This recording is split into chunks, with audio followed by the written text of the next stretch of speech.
her thanks for any present or service rendered, no matter how insignificant. Her Majesty could see plainly that everybody was embarrassed, and ordered the head eunuch to show them to their respective rooms, and told them to make themselves at home and go and take a rest. They hesitated a moment, not knowing whether to go or not, until Her Majesty said to us: "Take them and present them to the Young Empress." When we arrived at the Palace of the Young Empress, they were duly presented and were not nearly so shy as before. The Young Empress informed them that in case they desired to know anything or to be put right on any point of Court etiquette, the Court ladies would be pleased to give them all necessary information, and she decided that the best way would be for each Court lady to have charge of so many of the visitors, as it would not be nice to have any mistakes occur during the ceremony, on the 10th. So we each were allotted so many guests, and had to look after them and instruct them how to act on the different occasions. During Her Majesty's afternoon rest I paid a visit to the guests I was to take charge of. Among them was the bride referred to by Her Majesty, so I went and made myself agreeable to her, and found her very interesting. She had evidently received a good education, unlike the majority of Manchu ladies, as I found she could read and write Chinese exceptionally well. I then explained to all of them what they would have to do, and how to address Her Majesty, should it be necessary to do so. I don't know whether I have mentioned it previously, but whenever anybody spoke to Her Majesty, they always addressed her as Great Ancestor, and when referring to themselves, instead of the pronoun I, they would say your slave. In all Manchu families a similar rule is observed, the pronouns you and I being dispensed with and the titles mother and father and the son's or daughter's first name being substituted. Her Majesty was very particular about this rule being strictly observed. For the next 4 days, until the day of the ceremony, these visitors passed their time in learning the Court etiquette and going to the theatre. Every morning, as usual, we waited on Her Majesty and reported anything of interest which had occurred during the previous day. Then we all preceded Her Majesty to the theatre, where we awaited her arrival standing in the courtyard. On Her Majesty approaching, we would all kneel down until she had passed into the building, opposite the stage, kneeling in rows. First the Emperor, behind him the Young Empress, next the secondary wife, then the princesses and Court ladies, and last of all the visitors. The first 2 days everything went off all right, but on the third morning the Emperor, from whom we received the signal, suddenly turned and said, "Her Majesty is coming." Down we all went on our knees, the Emperor alone remaining standing and laughing at us. Of course there was no sign of Her Majesty, and everybody joined in the laugh. He was never so happy as when he could work off a joke like this. On the evening of the 9th, none of the Court ladies went to bed, as we all had to be up betimes on the morning of the 10th. The visitors were told to proceed by chair to Her Majesty's special audience hall on the top of the hill, where they were to await our arrival. They arrived at the audience hall at 3 o'clock in the morning, and we followed soon afterwards, arriving there about daybreak. By and by Her Majesty arrived and the ceremony commenced. This ceremony in no way differed from the one previously described in connection with the Emperor's birthday, so there is no need to give particulars, except one thing. Very early on the morning of the 10th we had to bring another present to her, and each of us brought 100 birds of various kinds. Each year, on her birthday, Her Majesty did a very peculiar thing.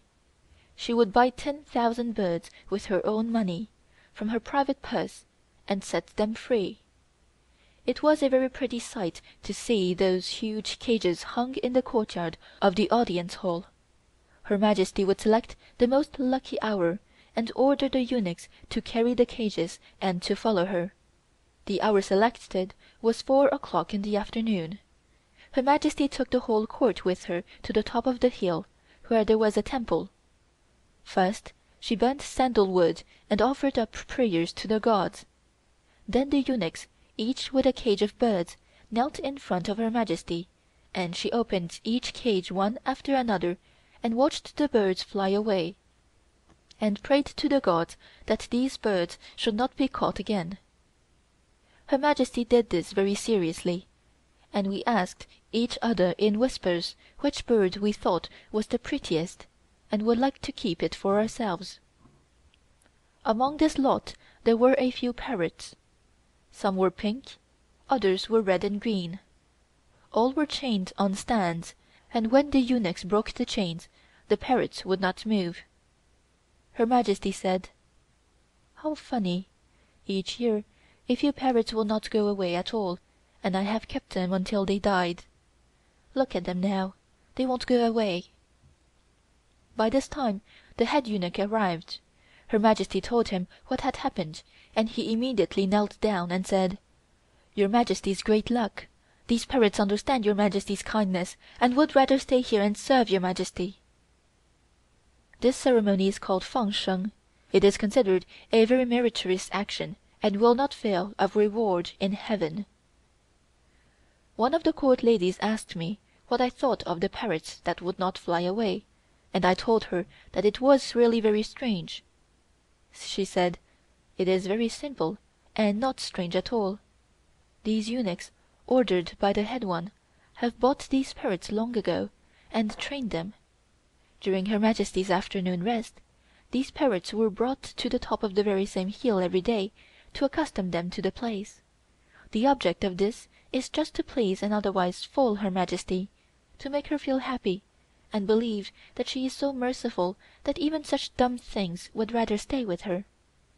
Continuing, she said, "The huge joke is this: while Her Majesty is letting the birds free, there are a few eunuchs waiting at the rear of the hill to capture them and sell them again. And so, no matter how Her Majesty prays for their freedom, they will be caught at once." The celebrations were continued until the 13th day. Nobody did any work and all was gaiety and enjoyment, the theater being open every day. Towards the close of the 13th day the visitors were informed that the celebrations were at an end, and they made arrangements to leave early the next morning. They all bade Her Majesty good bye that evening and departed early the following day. For the next few days we were all busy preparing for removing to the Sea Palace. Her Majesty consulted her book and finally selected the 22nd as being the most favorable day for this removal. So at 6 o'clock on the morning of the 22nd the whole court left the Summer Palace. It was snowing very heavily, and the journey was only accomplished with great difficulty. Of course we were all in chairs as usual, and the eunuchs who were not employed as chair-bearers rode horseback. Many of the horses fell on the slippery stones, and one of Her Majesty's chair-bearers also slipped and brought Her Majesty to the ground. All of a sudden I thought something dreadful had happened. Horses galloping and eunuchs howling, "Stop! Stop!" I heard someone saying, "See if she is still alive." The whole procession stopped and blocked the way. This happened on the stone road just before entering the western gate. Finally we saw that Her Majesty's chair was resting on the ground, so we all alighted and went forward to see what had happened. A great many people were talking excitedly all at the same time, and for a moment I was rather frightened, for just about that time we heard a rumor that some of the revolutionists were going to take the life of the whole court, and although we heard that, we did not dare tell Her Majesty. So I immediately went to her chair and found her sitting there composedly, giving orders to the chief eunuch not to punish this chair-bearer, for he was not to blame, the stones being wet and very slippery. Li Lien-ying said that would never do, for this chair-bearer must have been careless, and how dare he carry the old Buddha in this careless way? After saying this, he turned his head to the beaters. These beaters, carrying bamboo sticks, went everywhere with the court for such occasions as this, and said